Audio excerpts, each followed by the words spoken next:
प्रभु यीशु मसीह में मेरे प्रिय भाई और बहनों, प्रभु यीशु मसीह के पवित्र नाम में मैं आप सभी का आज 4 दिसंबर की दिव्य कृपा की प्रार्थना में हार्दिक स्वागत करता हूँ।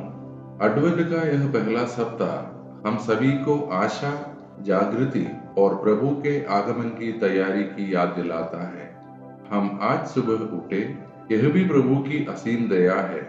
कई लोग इस संसार को छोड़कर चले गए, कई अस्पतालों में संघर्ष कर रहे हैं और हम जिन्हें लगता है कि जिंदगी कठिन है, वास्तव में वही जिंदगी जी रहे हैं जिसकी लाखों लोग सिर्फ कल्पना करते हैं। इसलिए हम कहते हैं, प्रभु धन्यवाद, आपने हमें जीवन दिया, एक नया दिन दिया। मैं उन सभी का हृदय से धन्यवाद करता हूँ जो इस प्रार्थना में प्रतिदिन शामिल होते हैं, अनुग्रह प्राप्त करते हैं और इसे दूसरों तक पहुंचाकर कई जीवनों को छूते हैं। आप आशीष के वाहक हैं, प्रभु आपको अत्यधिक प्रतिफल दे। अब आइए हम सब ध्यान से सुने कि आज प्रभु यीशु हमसे क्या कह रहे हैं। मेरे प्रिय बच्चे, तुम थके हुए हो, तुम्हारा दिल बोझिल है, पर आज मैं तुमसे कहता हूँ, मत डरो, मैं तुम्हारे हर कदम पर तुम्हारे साथ हूँ। तुम्हारी परेशानियां मुझे मालूम है।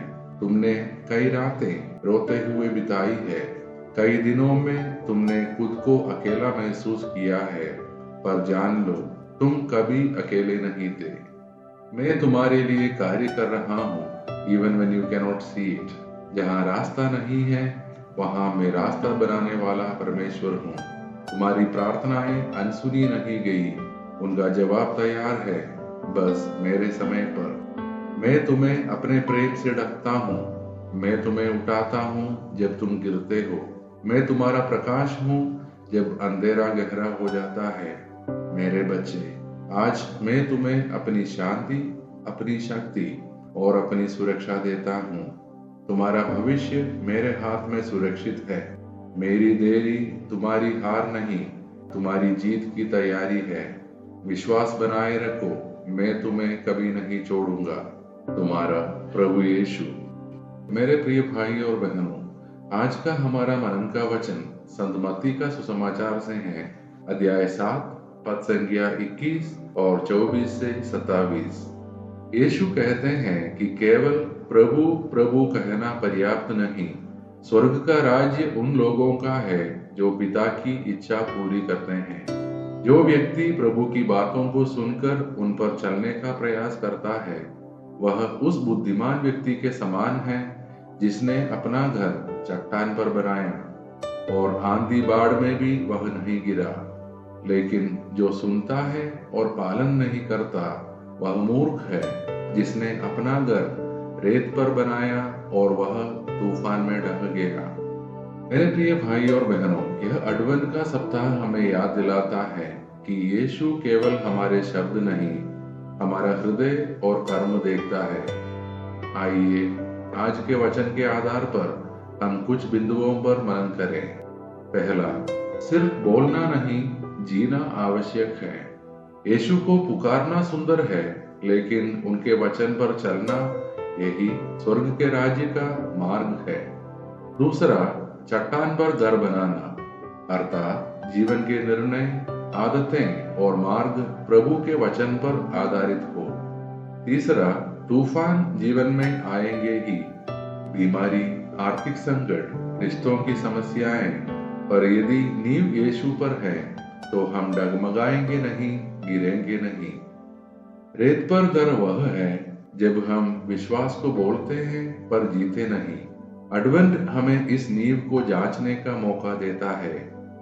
आज यीशु हमें आमंत्रित करते हैं, मेरे बच्चे, अपना घर, अपना जीवन मेरे वचन की चट्टान पर बनाओ, ताकि कोई आंधी तुम्हें हिला न सके।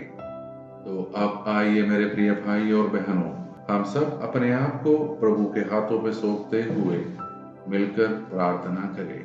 हे सर्वशक्तिमान परमेश्वर, हम आज आपके पवित्र सम्मुख आते हैं और आपके प्रति आभार व्यक्त करते हैं। हम स्वीकार करते हैं कि कई बार हमने आपके वचन को सुना पर उस पर चला नहीं। हमें क्षमा करें और नया हृदय दे।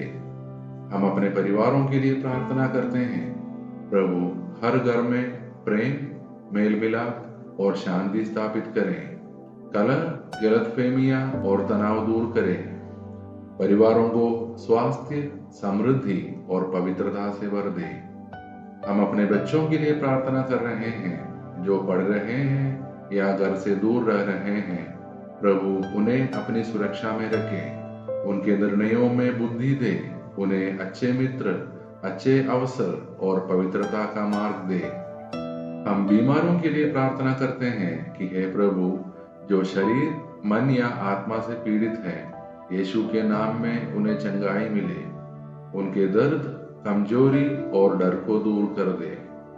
हम आज बेरोजगारों और संघर्ष कर रहे लोगों के लिए भी प्रार्थना करते हैं कि उन्हें नई नौकरी, नए अवसर और नई राहें खोल दे। उनके घरों में आशा, स्थिरता और कृपा बहाल करे। हे प्रभु, जिन लोगों ने हमसे प्रार्थना के आग्रह किया है, हे यीशु, सबके मन की छिपी हुई पुकार को सुन। उनकी जो प्रार्थनाएं उनके लिए उत्तम है, उसे अपने समय पर पूरा कर। हम अपने देश भारत, हमारे नेताओं, अधिकारियों और शासकों को आपके हाथों में सौंपते हैं। उन्हें न्यायप्रियता, बुद्धि और शांति के मार्ग पर चलने की कृपा दे। हमारे देश और विश्व में धार्मिक सद्भाव, एकता और भाईचारा बना रहे। हे प्रभु, हमें हर पाप, नुकसान, दुर्घटना और अचानक मृत्यु से बचाए। हम पर और हमारे परिवारों पर आपकी डाल बनी रहे। ये सारे प्रार्थनाएं और हमारे मन के अन्य प्रार्थनाएं हम समर्पित करते हैं हमारे प्रभु यीशु मसीह के नाम पर। आमीन।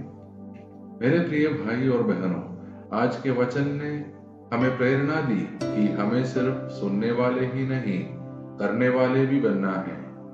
यदि आज की प्रार्थना ने आपको आशीष दी हो तो कृपया इस प्रार्थना को लाइक करें और इसे अपने परिवार और मित्रों के साथ शेयर करें, ताकि और भी लोग प्रभु के इस वचन से धन्य हो सके।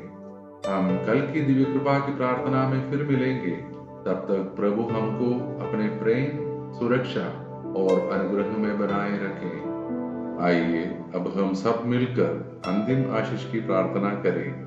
ईश्वर को महिमा, देवदूतों को सम्मान मिले, शैतान को पराजय, पवित्र क्रूस को विजय मिले, विश्व में फैली कलीसिया को प्रतिष्ठा मिले, मृतकों को पुनरुत्थान, पश्चातापियों को स्वीकृति, कैदियों को रिहाई, रोगियों और दुर्बलों को स्वास्थ्य चंगाई, अनाथ तथा विधवाओं को न्याय मिले और विश्व के चारों दिशाओं में क्रिस्त की महती शांति और अनुग्रह की वर्षा हो। हम पर जो कि दुर्बल और पापी है, संपूर्ण विश्व पर उसकी सीमाओं तक हमारे प्रभु यीशु क्रिस्त की अनुकंपा और करुणा उतरे और छाई रहे, अब और अनंत काल तक। आमीन। धन्यवाद के साथ